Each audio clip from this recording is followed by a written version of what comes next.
Here we go. All right. Good morning. We are here today with me, Jessaiah, and the great Pete. And these are our weekly hypnosis talks.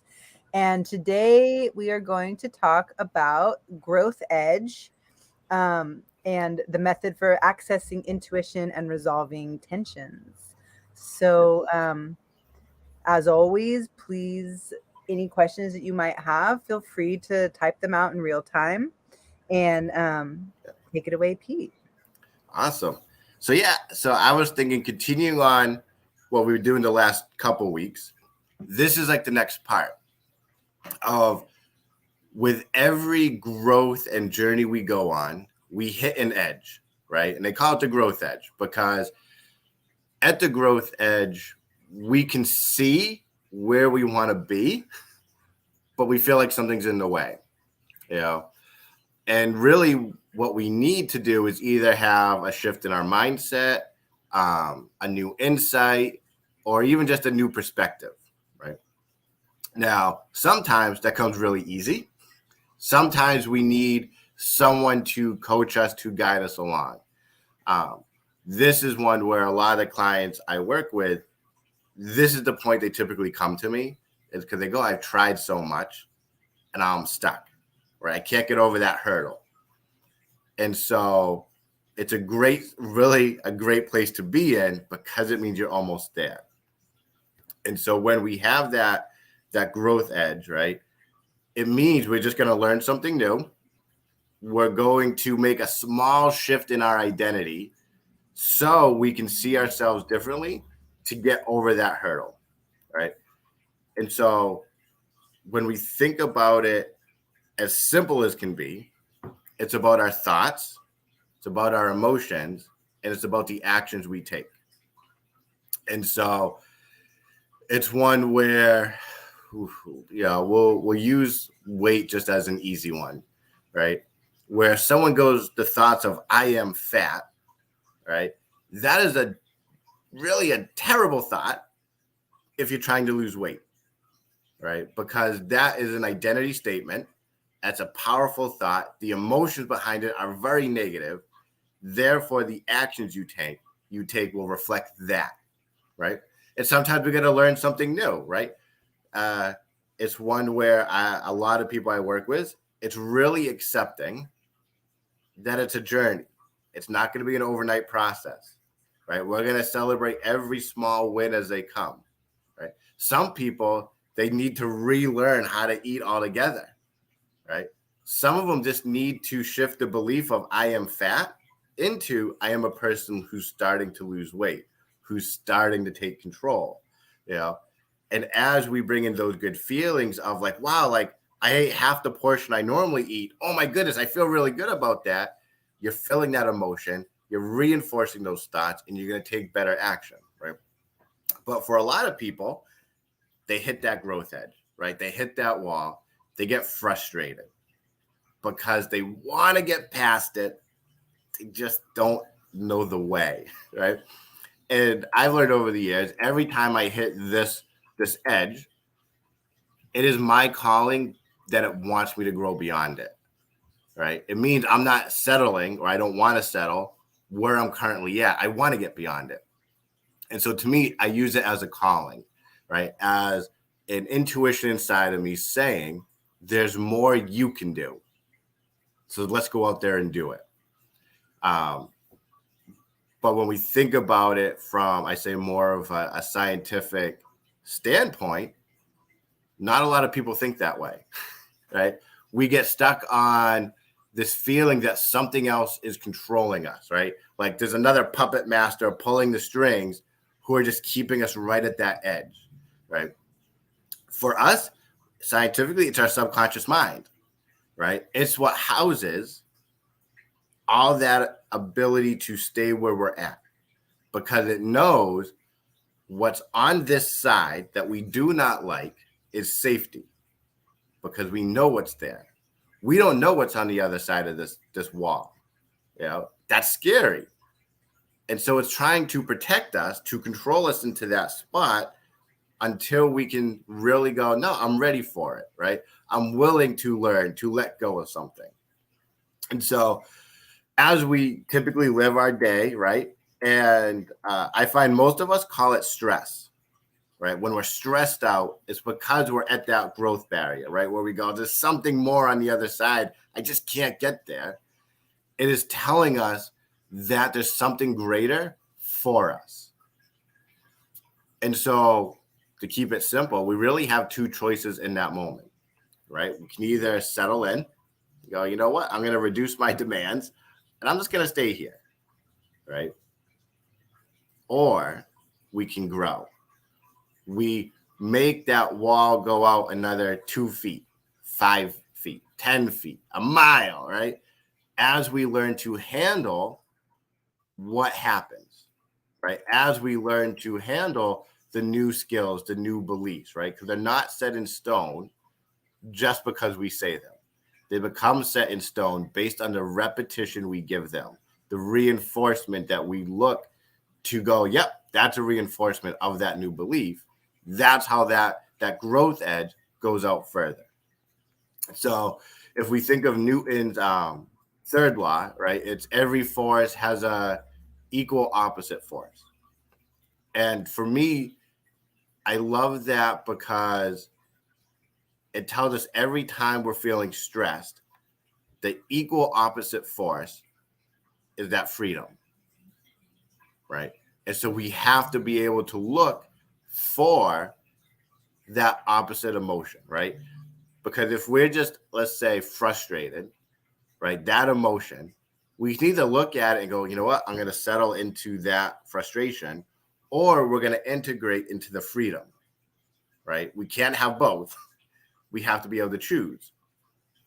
And so this is where I found InsightFlow to be really helpful, because it helps us really get into our intuition to help us settle those emotions, right? Those frustrations, those agitated emotions from that growth edge, right? So when I think about it, like the growth edge, I always think about it like an animal in a cage, right? When you go to the zoo, they see what's on the other side, right? They see all these other things going on, but there's a blind spot for them, right? There's that glass barrier that they can't get through. They can't get over. And for a lot of us, we are that animal in that cage. But what's on the other side is the new perspectives, that new wisdom, that new insight that we want to have in our life, right? That freedom to, sprawl out and stretch our legs and arms to do something different, to run faster, right? And so this is one where Harvard psychologist, I think it was Bob Keegan and Lisa Leahy, they really talked about at Harvard that there's a moment when we're in our cage and our mind, right? Our mind is controlled by our emotions, our thoughts, our beliefs, our assumptions. And that generates this stress of going, I'm not happy here, but I don't know how to get out there, right?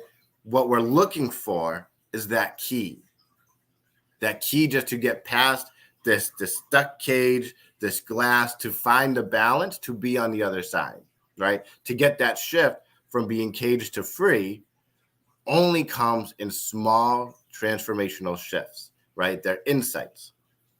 And so this is where, when we think about InsightFlow, it's really amazing because it's really simple. And I think that's what I love about it for the most part.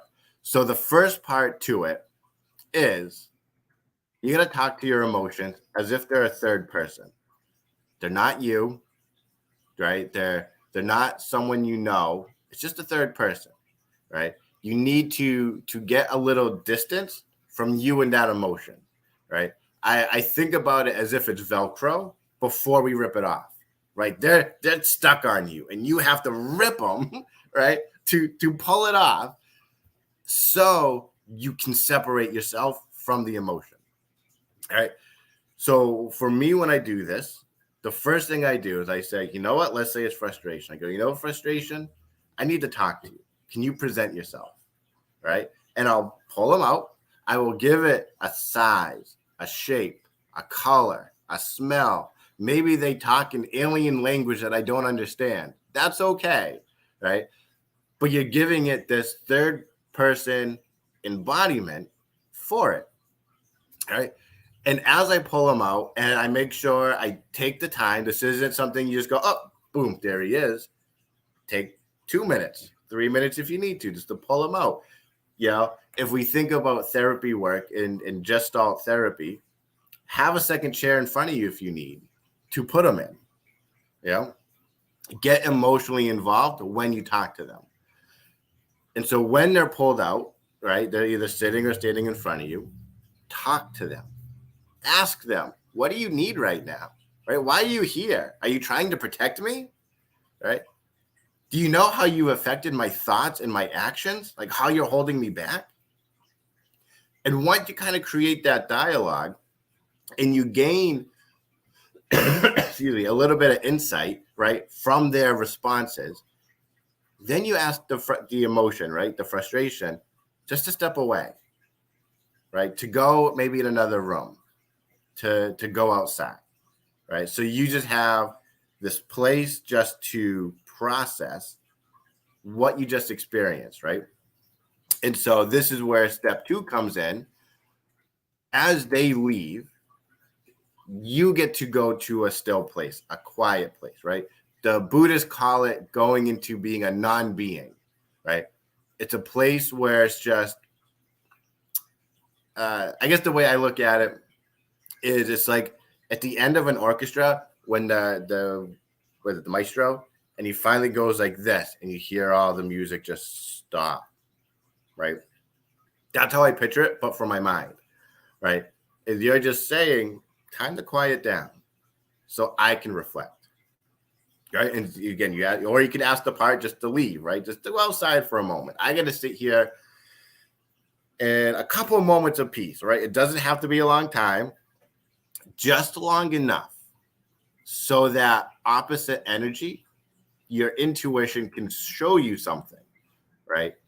Whether it's a word, a picture, a noise, a feeling, an energy, something that's different, right? And once you get that, right, this is where psychiatrist Dan Siegel used to talk about the integration part. Excuse me. And so when everything starts to integrate into you, right, this is where you take all the time you need to get to know that new freeing feeling, get to know that key, right? Get to know this freedom for the next part of the process, right? This is what really has you move beyond that barrier. And again, it's not you do it once, done forever. You do it every time the emotion comes up, right? You do it every time because you're teaching it that instead of being frustrated, we're being resourceful. Instead of being angry, we're going to be in control and calm, right? You're teaching it that now's not the time for it. That way it knows when something like this happens, it goes, I don't need to be here. Hey, resourceful, come over here. We're at that edge, right? We're at that glass barrier. That is the integration part of it, right? Getting to know what that's like. And when you do that, it will settle the negative emotions. It will quiet your mind, and you just get to begin to get used to move forward with the key, right? Being able to get out of every cage you see yourself in just clearly. So that is, in a basic form, the InsightFlow technique. But I find it to be super helpful when we get stuck on that growth edge. So, okay, that was great. Thanks. Um, when I'm hearing like, so once you find that emotion and then you talk to it as a third person, And then once you talk, you ask questions and you listen, then you ask it to step outside or, go in whatever way it'll go to leave you in a still place. And in that still place, um, you see what comes. I didn't quite catch that part. Or are you asking questions? Are you inviting something in? What, or do you just sit? Are you just simply being in Yeah. that still place? Yeah. So in that moment, you're really just reflecting your discussion, right, with them. Okay. Because it's one where I'll use frustration as a really good one. Frustration's not there because it wants you to suffer, right? It's not going, Pete, we're having a good day and I just wanted to ruin it, right? It's never said that to me. It's always going, you know what? I feel like this is something beyond what we can do, right? And so I go, okay, so you're trying to protect me. He goes, yeah, I'm trying to protect you. Like, I don't want to see you in pain. I don't want to see you fail, right?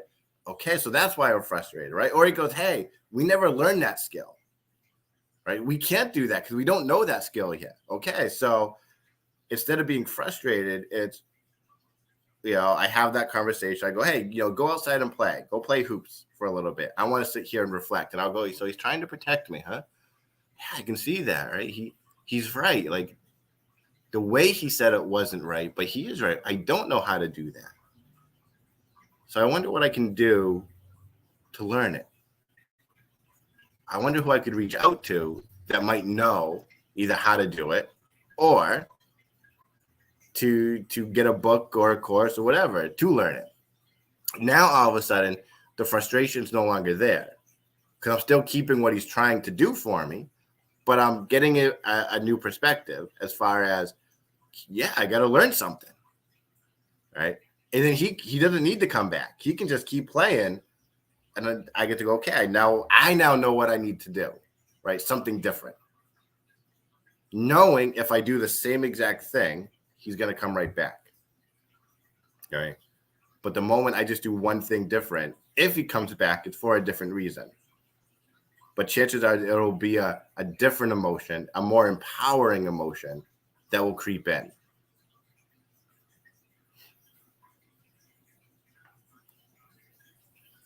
Oh, I think you're on mute. I was.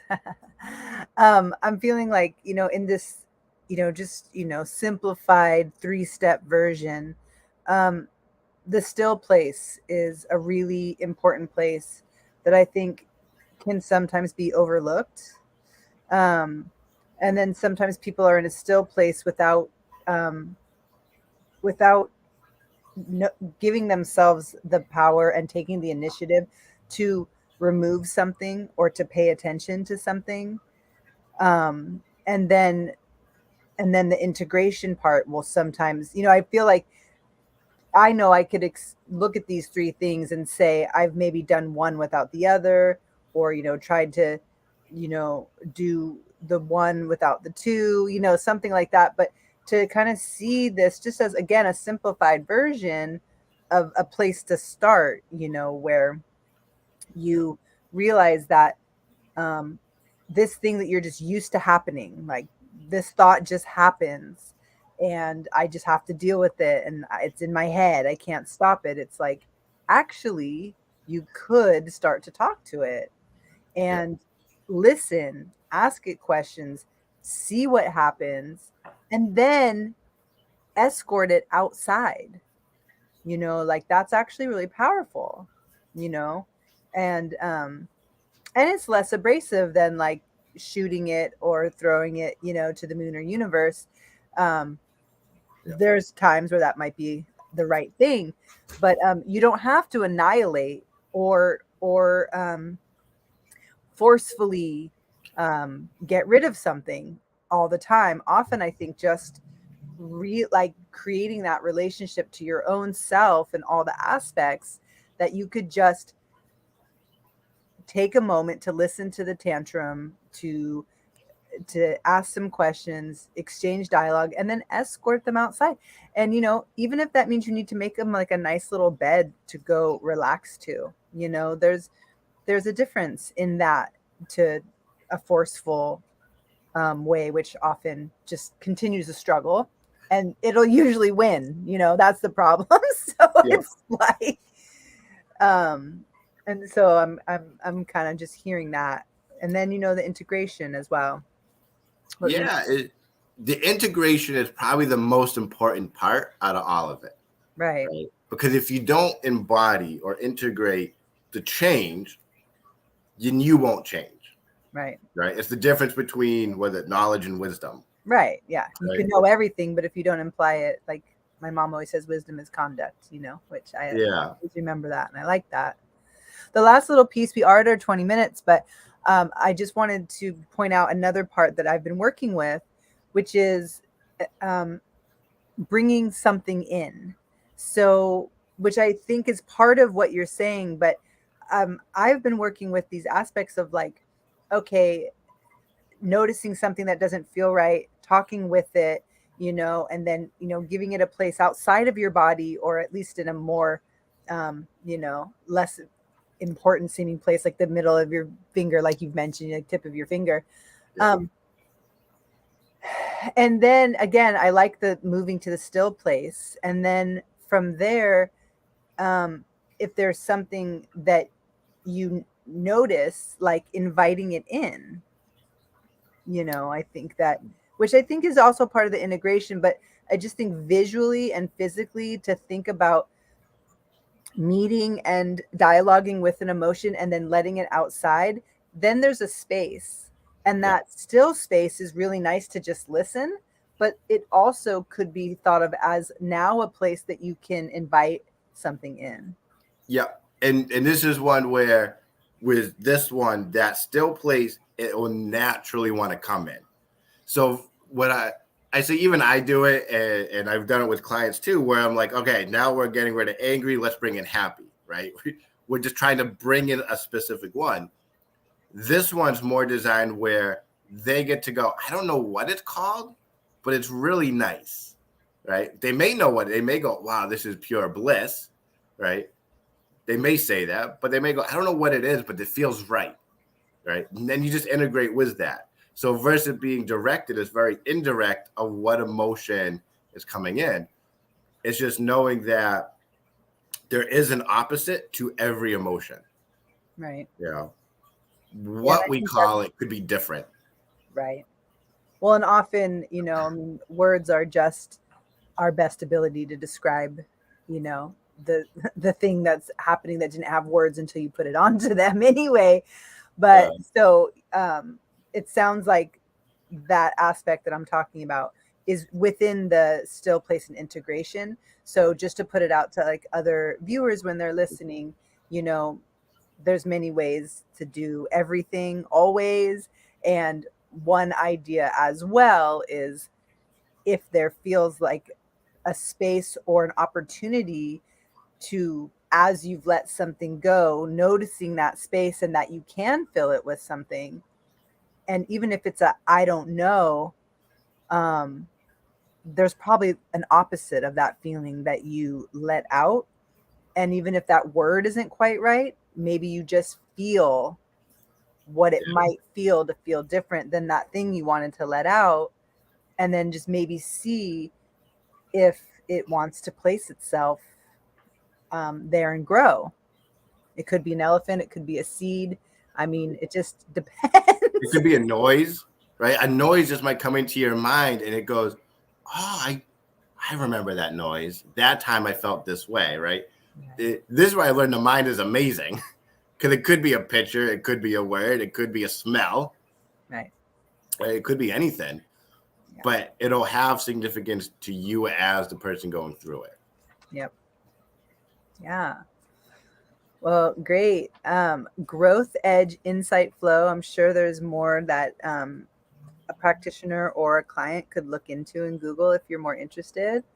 And anyone who, as always, if you have any questions or want to go deeper in anything, just reach out to either one of us on all the social media platforms. And thank you so much for being here today. And it's in perfect alignment as it always is, because I didn't have the name of this kind of process, but definitely been working with it. Yeah. And it's a really cool tool. Yeah. And again, like it's simple, right? Yeah. You just got to take time, turn off the phone, close the laptops, and just go no distractions for 20 minutes. Yeah. And you can work through it pretty quickly. Mm-hmm. It's so true. And, maybe next time we can talk about when people have such deep blocks that actually even getting to this place is very difficult. I've realized that these kind of things are not difficult for me, but I've also developed them over the years. But it's also, who I am. Yeah.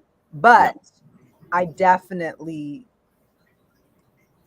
can do it now because of everything that I've worked on around it. Yeah. So it would be really cool to talk about maybe the smaller, if you can't get there yet, some other techniques to build up to that. Yes. Let's do I that for next. like that one. That's a good one. All right, cool.